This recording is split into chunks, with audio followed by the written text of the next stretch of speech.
All right. Good evening, everybody. I kind of feel like we were just getting ready for a big motion picture there with three, two, one camera action. I feel like there should be something that happens. First of all, I just want to say good evening and welcome to everybody. We are very excited to be presenting our AOTA practice chat in partnership with the Department of Veteran Affairs and sponsored by AOTA Home and Community Health, a special interest section. For those of you who are joining us for the first time to a practice chat, welcome, and we certainly appreciate your participation. For people who have been here before, welcome back. We're glad you're here. My name is Kelly Sajak, and I'm the chair of the Home and Community Health Special Interest Section. And I am very, very excited for this evening's session, which is going to focus on an improved approach to scheduling for veteran community care appointments via the external provider scheduling program. And this innovative system enhances efficiency by streamlining both the referral and scheduling process. It reduces reliance on multiple phone calls and faxes. And as a result, everyone in the healthcare system, including OT, can provide more attention to detail in relationship to delivering patient care. And it certainly reduces the burden of the scheduling. So this actually has been a long time coming. We actually were discussing that we actually started this conversation to offer this session to you in July of this year. And so it feels like good timing, a couple of housekeeping things that I just want to review with everybody to ensure that everyone has a seamless experience, whether you're joining us either by phone or on your computer or viewing afterward. But if you are joining by phone and you haven't already done so, if you could mute your device, that would be fantastic. Similarly, if you are participating via computer, if you could mute your microphone, that would be greatly appreciated. It is wonderful to have the presenter just have our sole focused and really reduce that background noise. So with that being said, we certainly encourage you to use and participate in the session tonight, either dropping your questions in the chat or really just engaging in conversation.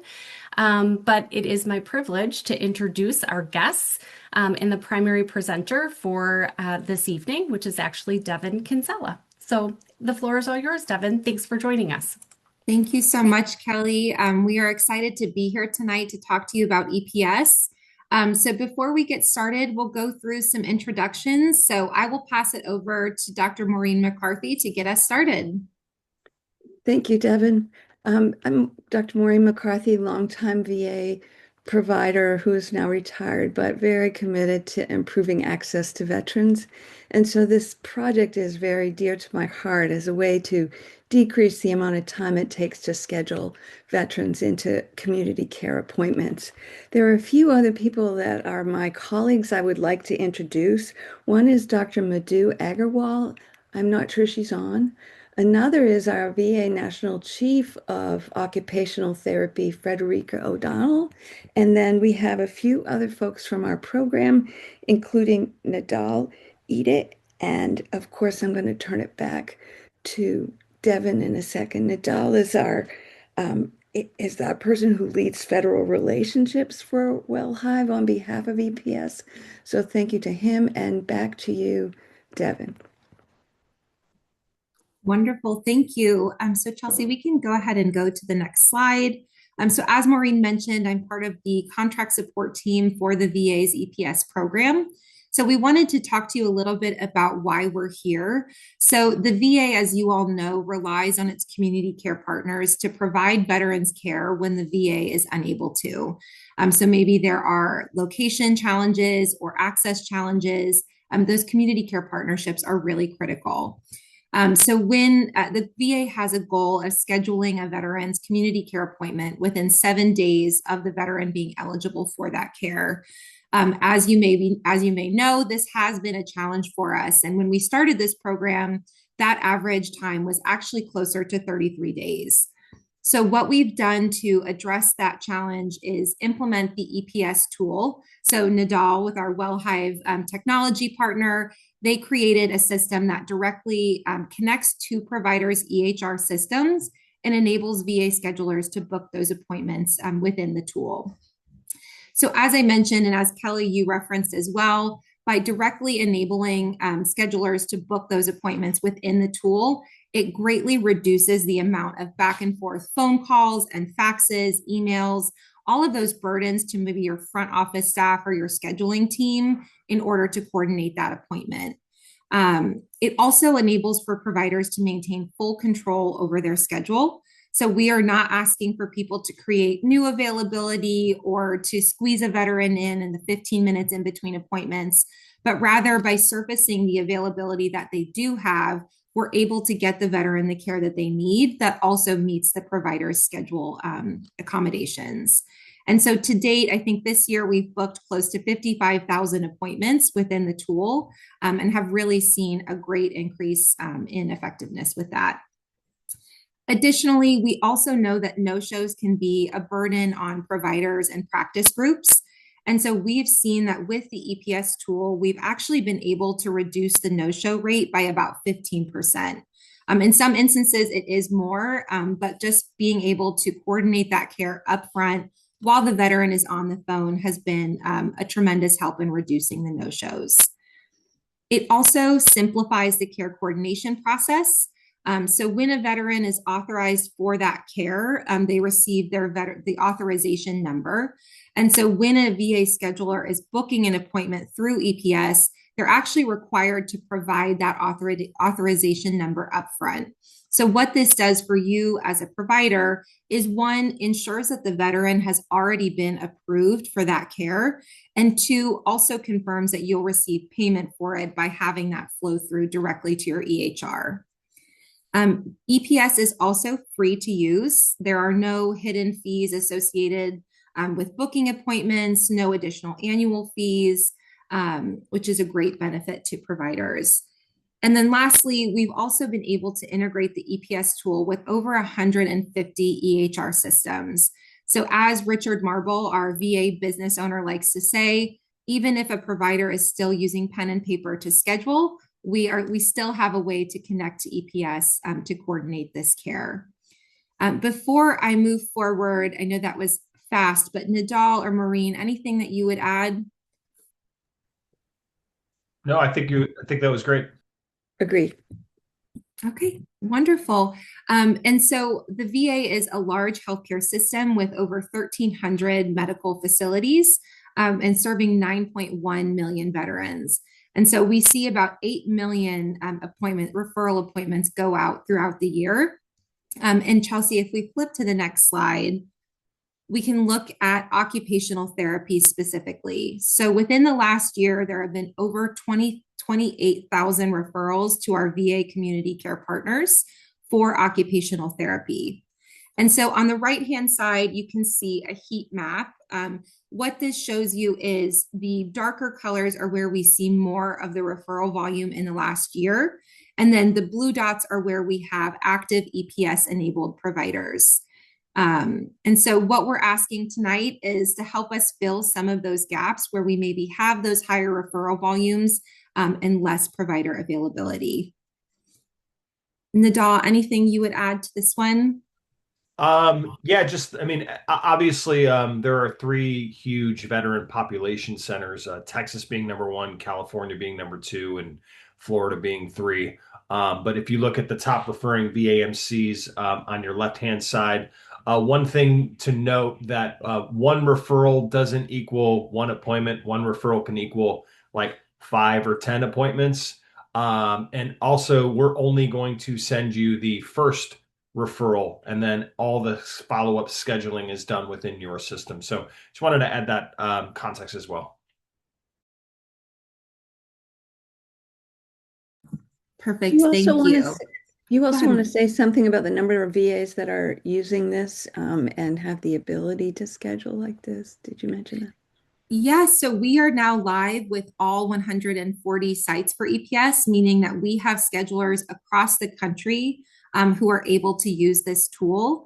So we're already seeing great numbers with some of our recently live sites that are booking those appointments.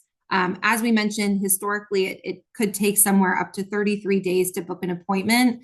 With EPS, that time is reduced almost to 7 minutes or thereabouts. So it really helps those schedulers book appointments quickly and efficiently. And so we will, Sue, I see your question in the chat. We will come back to that one at the end when we talk sort of through next steps, but wanted to mention that as well. And so now, oh, go ahead, Maureen. Sorry, Devin. I also think that maybe some of the providers on the call are have a little heartburn about the older system of scheduling appointments with faxing and phone calls and lots of back and forth, which contributed to the 30-something days you were talking about. And this is just so streamlined that I think you will find it very, very rewarding to engage with this system as opposed to dealing with faxes back and forth, including fax machines that get clogged on weekends and so forth. So thank you. Mm-hmm. Thanks, Maureen. And so now I will go ahead and take over this screen share. I'm going to provide you a short demonstration of the EPS tool. Before I share my screen, I do just want to note the tool that I'm going to show you that will be what the veteran or the VA employee sees. So providers are never going to be required to log into a new system or access a different tool, but rather we wanted to give you a little bit of insight into what they can see when they schedule with you. So with that, I will share my screen. So Nadal, can I get a thumbs up if you can see? Okay, perfect. So this is the EPS tool. So when a veteran contacts a VA scheduler to schedule an appointment, the MSA or the scheduler is provided a multiple different filters to really narrow in on the type of appointment that they're scheduling. So they can filter by distance if the veteran is at their home location or maybe they're somewhere else seeking care. They can schedule by organization if the veteran has a preferred provider that they've already seen. And then they can also filter by specialty, which is what I'm going to show you today. So as you can see, I've already filtered us by all of the different occupational therapy specialties that are available. And so what this populates is a list of all of the providers that are available for those services. So if I pull up a couple of these schedules, oh, sorry, bear with me 1 minute, logged me out. Sorry about that.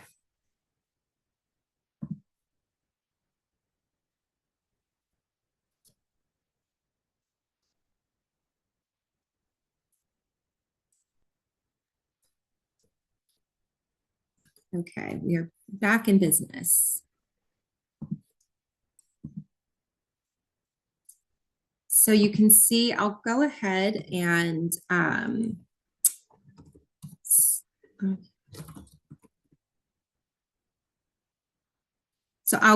select all of our occupational therapy specialties, click search. And now I am back with our provider list. So I'll go ahead and select a couple of these to show you. So what you can see here is all of the availability that these providers have as indicated by the icon on the left. So for this first provider, they've opted to have a very simple appointment type structure. So whether it's a new patient or if it's an existing patient. Additionally, they've opted to have scheduling instructions. So this is something that is fully customizable for the provider. This can include anything from notes on what types of patients you would see, or as you can see here, there are instructions that the veteran needs to provide their picture ID and arrive 15 minutes early. So all of those additional pieces of information that often require additional follow-up calls to make sure that the veteran is prepared for their appointment. If we look at our second provider, they have also opted to have additional scheduling notes. So they also want the fax authorization packet and are able to provide that number up front.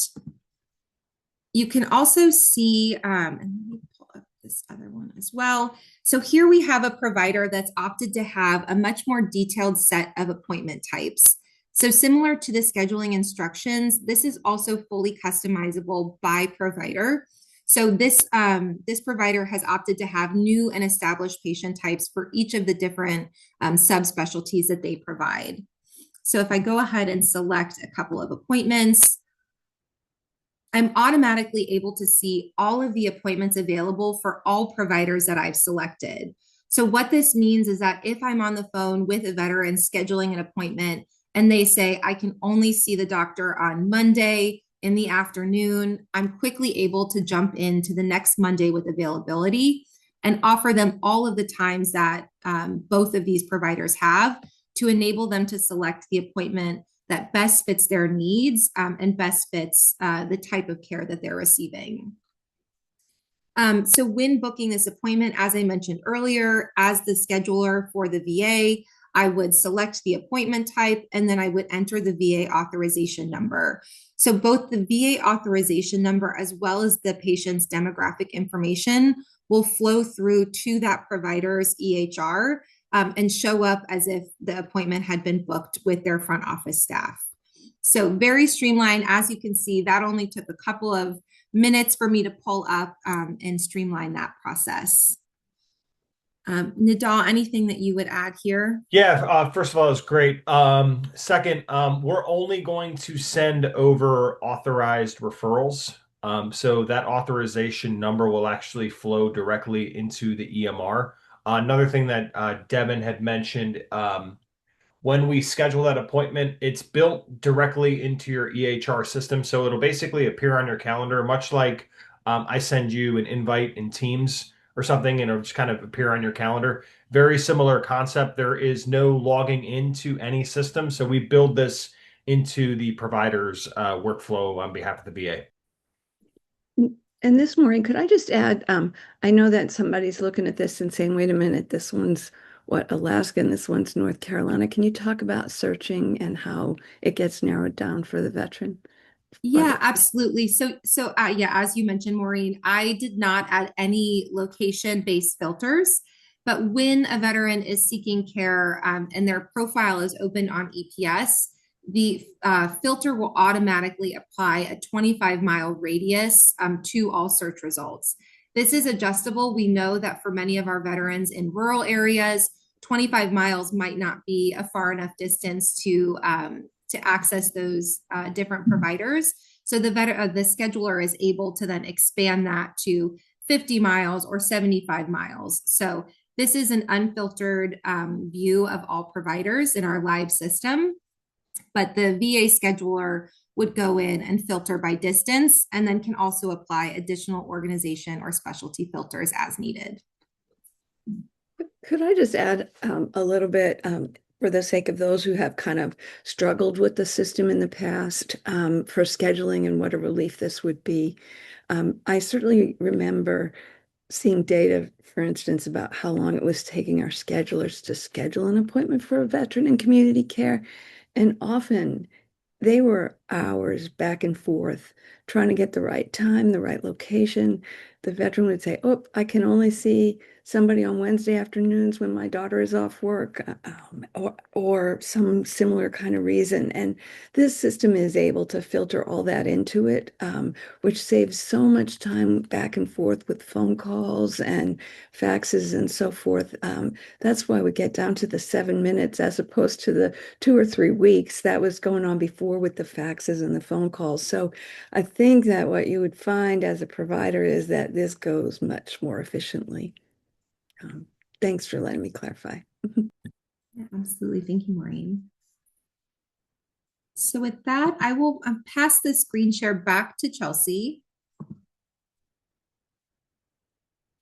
And so, Thomas, I think that might have maybe been a filtering issue on my part. So when the scheduler is using that tool, they would get much more specific into the filtering by specialty. I just selected a large swath of appointment types to show you a little bit about what it looks like.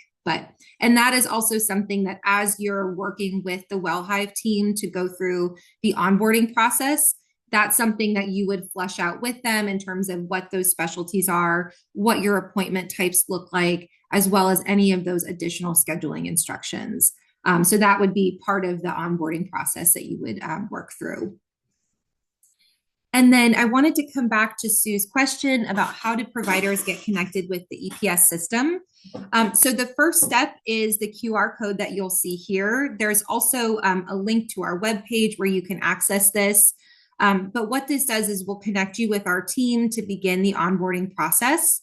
Nidal, if I can ask you to sort of talk through at a high level what would happen following that interest, that would be great. Yeah, sure. Basically, as you kind of alluded to, you fill out that form. Our technical team will get in touch with your practice. We'll find out information on the EHR, some of the different kind of API endpoints so you can connect to the system. And then we usually work with that provider system to figure out which providers do you want to actually make available to the VA for scheduling. It's an incredibly collaborative process. It's not just like a one and done. We're constantly working with you to make sure that we're matching the right patient with the right provider. That's really important to the VA healthcare system. So that's kind of from a high level, that's some of the stuff that we do in depth with that provider group when they're onboarding.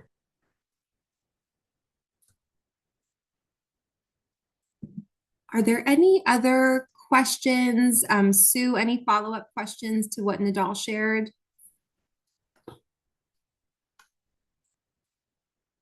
And so I see, Michael, your question in the chat. So will EPS provide a standardized way for community OT providers to document treatment sessions or progress notes back to the VA? So Nidal, I may kick it back to you for this as well. But that bi-directional communication is something that we're working on. So right now, we do not have that capability to have providers send things back to us. But I know that that is on our roadmap of things that we are working to implement. But for Nidal, anything you'd add to that? Yeah, no, I was just going to say, I mean, you nailed it. So one of the challenges that VA has is when they schedule an appointment with a community provider.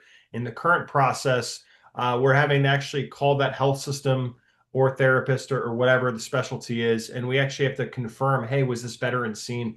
One of the great things about this program is that we're actually tracking that appointment end to end in real time.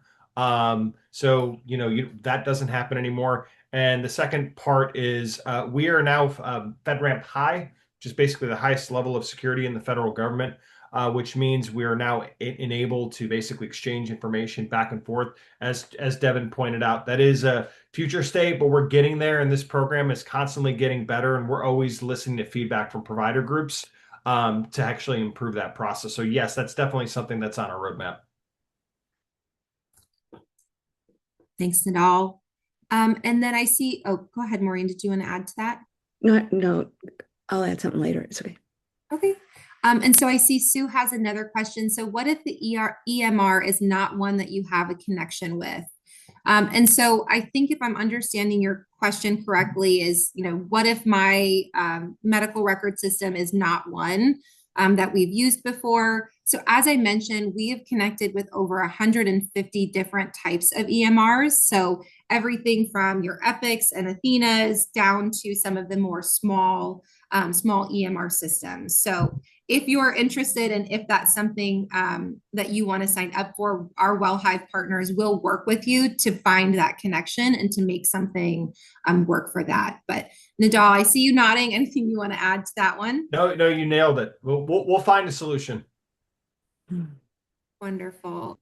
And then Kathy has a question. Can veterans be referred to OT for mental health support needs, or is the VA only referring for specific OT interventions? And so Dr. O'Donnell, if I could maybe actually have you take that one, if you'd like to speak to that.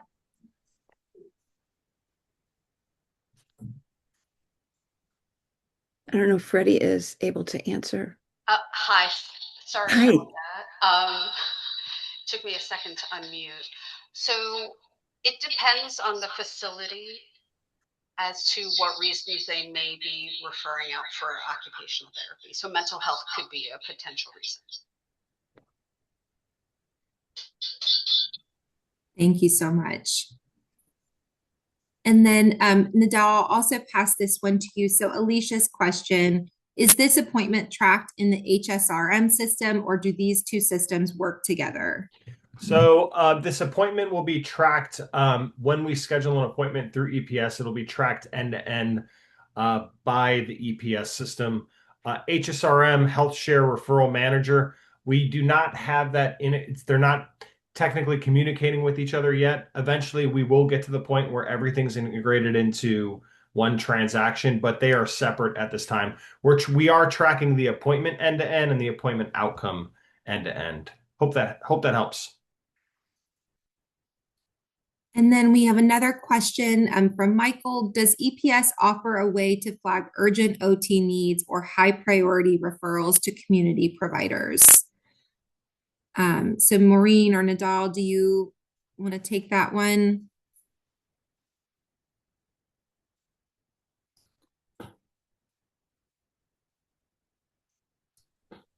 I don't have an answer to that one, so I can check. Go ahead. Oh yeah, Nadal, were you going to jump in? Yeah, I was just going to say, can you repeat that question? So the question is, and Michael, please feel free to come off of mute if you want to add any clarity, but okay, go ahead. Here. Okay.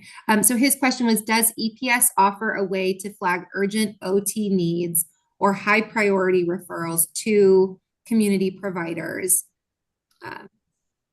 Yeah, that would be dependent on the community, the the local VA community care team, to my understanding, if it's like an urgent thing.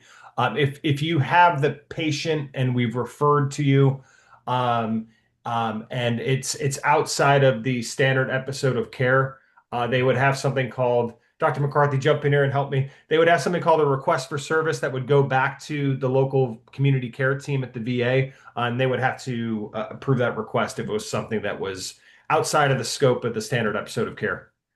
Right.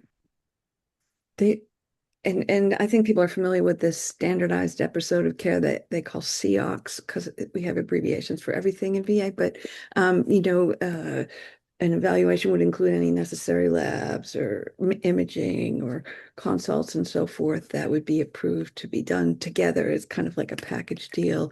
And so if somebody wants to do more than that, then you need to go back and get approval and expand the COC. So Michael, does that answer your question? Oh, and Chelsea, I think, oh, there we go. Perfect. Yes, ma'am. Thank you. Wonderful. And so we have another question. So will those referrals also be for things like home safety assessment or home accessibility issues? So Dr. O'Donnell, if I can maybe pass that one to you as well. Yes. Are you able to hear? Okay. I have a terrible echo. I apologize.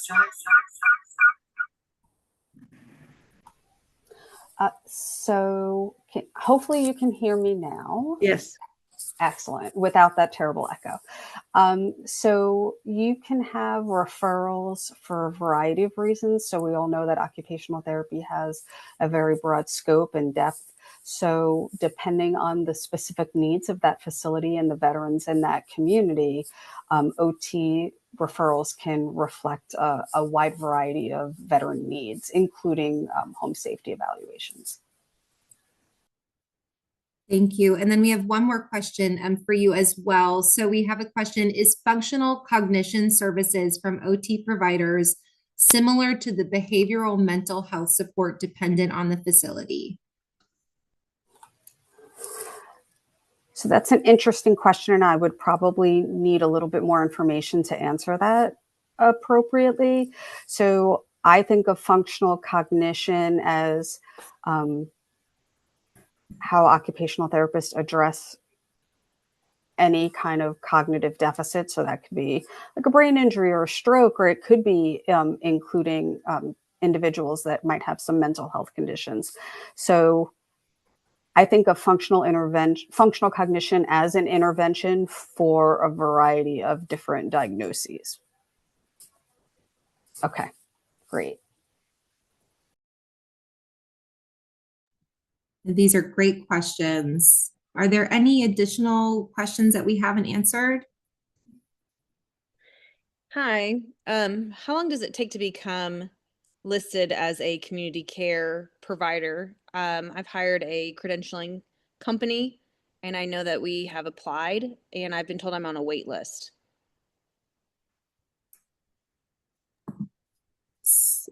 Maureen, do you Sure, want to let me take that? start with that? So our community care providers are typically reimbursed through the community care network. We have third-party administrators, like one towards the east at Optum, and towards the west is TriWest, and those folks are the ones that typically take the providers and create the network available to the VAs. They're responsible. Those third-party administrators are responsible for ensuring there's an adequate network to provide the care. So that all goes through the facilities and the third-party administrators to prioritize. So suppose I'm in an area where there are a lot of providers of a particular type, and the need is being met. Well, there may not be a need to have more people with that specialty become part of the network. But if I'm in an area where there aren't a lot of those providers already in the network, then that might go a little more efficiently. I've heard a little bit about the credentialing, but again, that's all outside of VA. That's through the third-party administrators, and I can't really respond to that intelligently. I'm sorry. Okay. Yeah, that's the only hang up I'm having to be able to provide care to veterans. Kathy, I'll send you a message and I can maybe look into it to help you. Okay. Thank you. I appreciate it. Okay. Great. Thank you, Maureen. And then I think Dr. O'Donnell, I think I saw you come off of mute. Did you want to add anything to that? No, I don't. Sorry, my audio is terrible. No, I don't have anything to add. Okay, thanks. So we have another question, Nadal. I'm going to pass this one to you. So how will VA leadership gather feedback from occupational therapies to refine the EPS workflow and improve usability?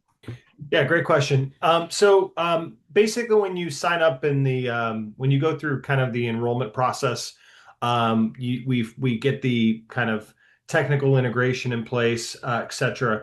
And then what ends up happening is you begin to appear in the external provider scheduling system. Any kind of feedback that you have, the community care team will actually work closely with you.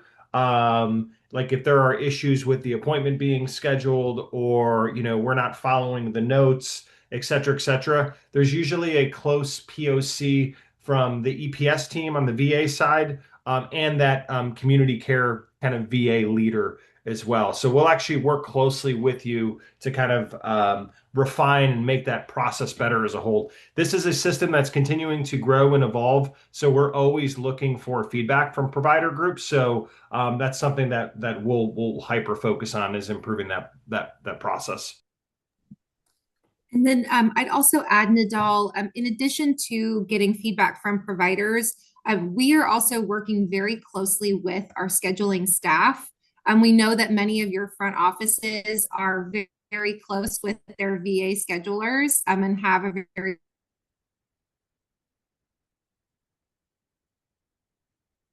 Oops.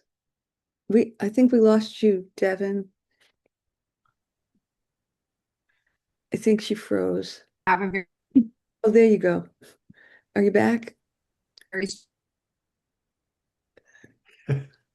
Dal, do you know what could you maybe help with that? Yeah, just kind of what Devin's saying. Like, we do work closely with the scheduling teams in depth, so we're always looking for that feedback, and we're always kind of refining that process. I think that's where you were going, Devin. Yes, I am so sorry. My internet keeps wanting to kick me out. So thank you, Nadal, for covering that. I apologize. And then Sue, I see a question from you. Since this is based on an authorization, is that true? I think that might have been in reference to a previous answer, but was your question answered, or did you want to elaborate on that? That was Sue. Yes, so I did want to elaborate on that because signing up for the system, you said it was an authorization and this is an external provider. So do we need to be credentialed first, or since we're external providers and it's going to be authorized, does that step? Because I'm just thinking about what was it Kathleen was saying in terms of her issues. So Yes, so we're not credentialing people within VA, right? If it's up to the third-party administrators to figure out the credentialing, they go through their own process of credentialing. But since this is external providers with authorization, do we have to go through that process first? Can you email that to me and I'll get you an answer and we'll send it back? Perfect. Yeah, because I educate therapists who specialize in home safety and home modifications. And so that would be a definite factor to think about.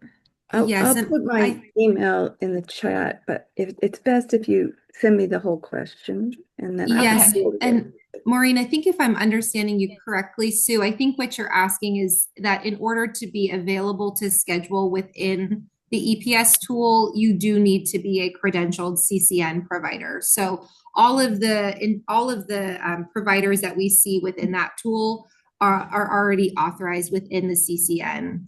So the external piece of it is going out to those community care network providers. Does that answer your question, Sue? Yeah. Okay. Thank you. It's a little tricky because in the past, there were people that were providers outside of the third-party administrators, and some medical centers continue to use them based on availability and the fact that the third-party administrators aren't providing more. So it's kind of a complex issue, and I don't want to pretend to speak authoritatively about it. That's why I said write to me, and I'll get the right language back to you. I put my email in the chat. Perfect. And Maureen, it looks like there's maybe a couple of folks that are interested in that answer. So Kelly, once we have that, we'll send it to you, and maybe you can distribute to the team accordingly. So you have a great responsibility of wording it so that we can satisfy everybody's curiosity. Okay, thank you. Wonderful. And then Kelly, I see your question in the chat. So for current EPS partnerships, do you find those are mostly private practice clinics or are there major health systems enrolled? So Maureen, I know you answered this in the chat, but I just wanted to come back over the top with this. So we have been able to work with various academic affiliates, healthcare systems. We've really sort of spanned the whole gambit. So Nidal, I don't know if you want to add on to that, but we've really seen success across the board with different provider types. Yeah, I mean, I just give you some large health systems that are using it. Medical University of South Carolina, University of Arkansas, systems like that, academic-based health centers. We have University of Nebraska going live this week.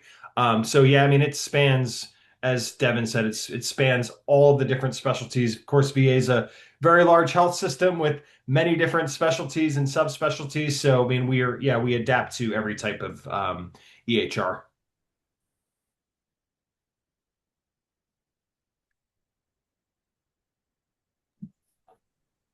And then we have provider groups too, like certain hospital systems and like a dermatology consortium that covers multiple states.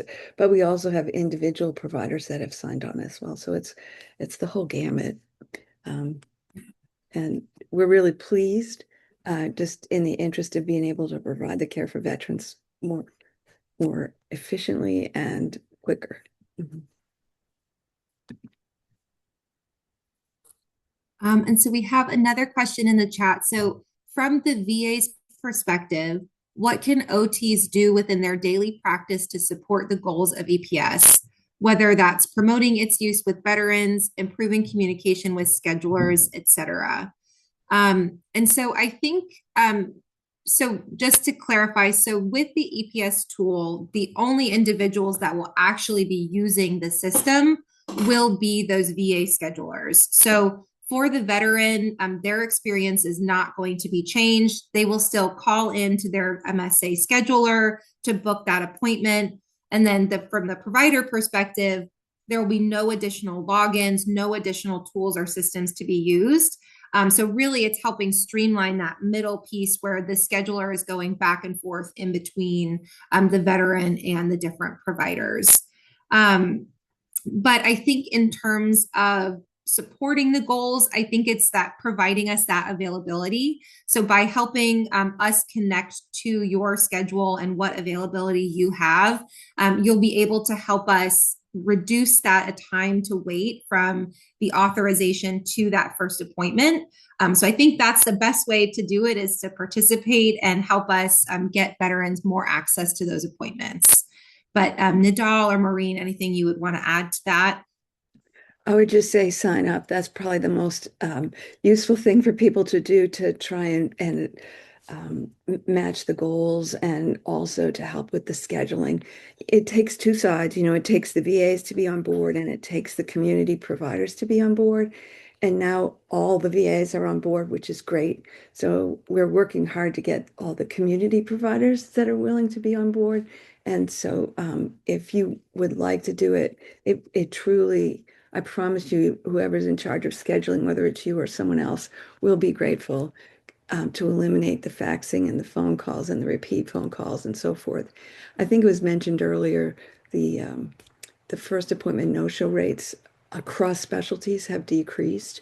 And part of that is because of the ability to narrow in to what time and what day the particular patient can get to the particular appointment. It used to be multiple changes and multiple no-shows, but this has actually made a significant difference for the providers. So it improves their productivity as well.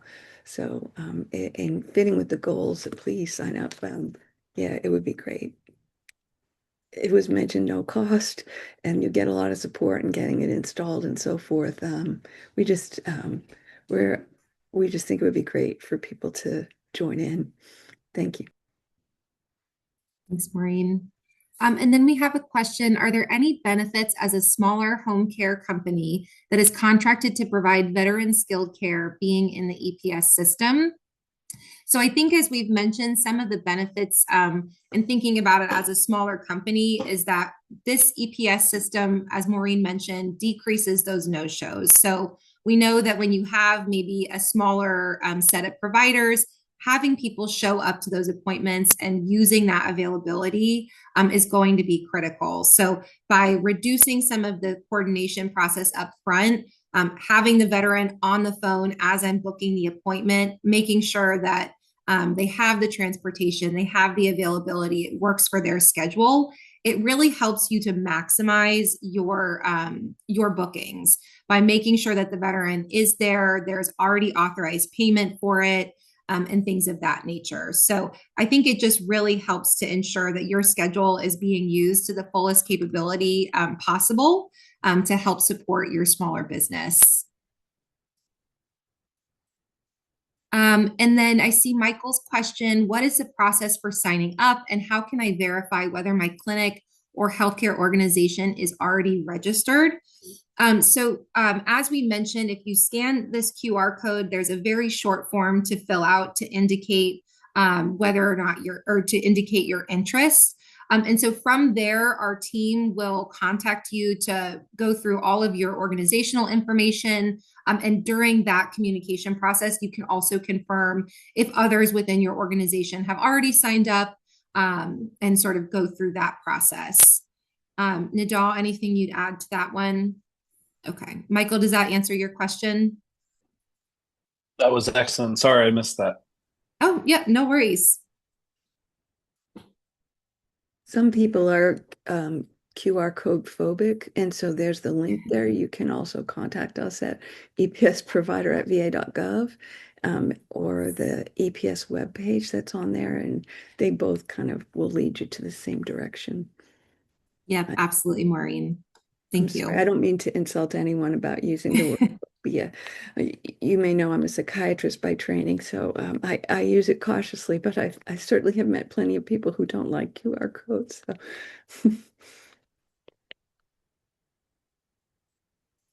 Do we have any other questions?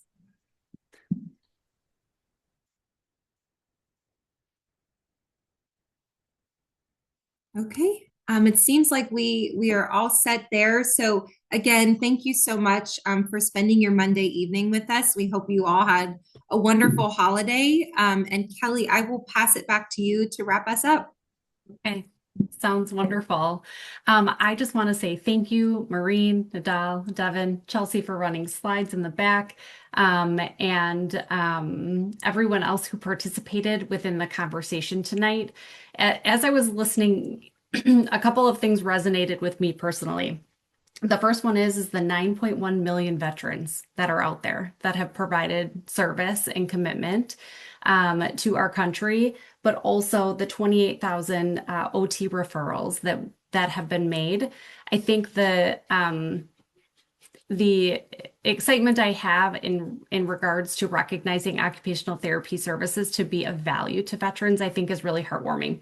And I think that's why I was most excited about this partnership, because opening up the lines of communication and access for OT services is really important to us. And certainly the value that we can provide to the population as a whole is also really important. So thank you very much for highlighting those this evening. I think the other thing is leveraging technology to open and increase access to care to every human, I think is really important. And so the dedication that the VA has put into this really elaborate system is noticed and valued, especially when we can fast track the time and the time that we can get access to patients, I think is really, really important. So thank you guys so much for your partnership. A couple of things that I just want to say in closing.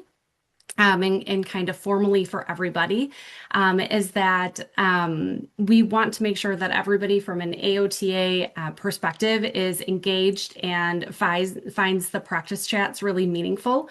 So we would love to hear your feedback in relationship to your experience this evening, but most importantly, we'd love to see you at another practice chat. And if you have ideas and suggestions for other ideas for us to have conversation and connection around, we certainly are all ears. So please, we hope that you stay involved with AOTA's Home and Community Health SIS. Certainly you can connect with us on CommunOT. We would love for you to check out our new microsite, which is hchsis.aota.org. And really that is a great platform where you can find a lot of exclusive resources, publications, and upcoming events. And until then, we hope you have a great evening, and thank you all very, very much for participating tonight, and to our special guests from the VA. So enjoy your evening, everyone.